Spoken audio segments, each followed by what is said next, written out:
ஏன்டா உங்களுக்கெல்லாம் கொஞ்சம் கூட மனசாட்சியே இல்லையா அப்படிங்கிறது மாதிரி தாங்க இருந்துச்சு. அதாவது பார்த்தீங்கன்னா இவர் கஷ்டப்பட்டு 2 வருஷமாக தொடர்ந்து ராயல் ரம்பில் வின் பண்ணுவாராம். ராயல் ரம்பில் 2 வருஷமாக வின் பண்ணிட்டு எப்படியாவது ரெசல்மேனியாவில் மெயின் ஈவென்ட் பண்ணி WWE டைட்டிலை வின் பண்ணி தன்னோட ஸ்டோரியை முடிச்சிடலான்னு இவர் ரொம்பவே ஹார்ட் ஒர்க் பண்ணி ட்ரை பண்ணுவாராம். குறுக்கு இந்த கௌசிக் வந்தா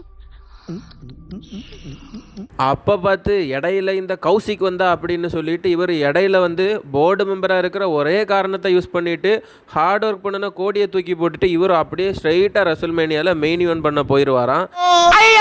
வருஷத்துக்கு ஒரு கிரிக்கெட்ட சிக்கிறானா சாமி. ஏண்டா உங்களுக்கெல்லாம் மனசாட்சியே இல்லையாடா அப்படிங்கிற மாதிரி தாங்க WWE இப்போ போயிட்டு இருக்குது.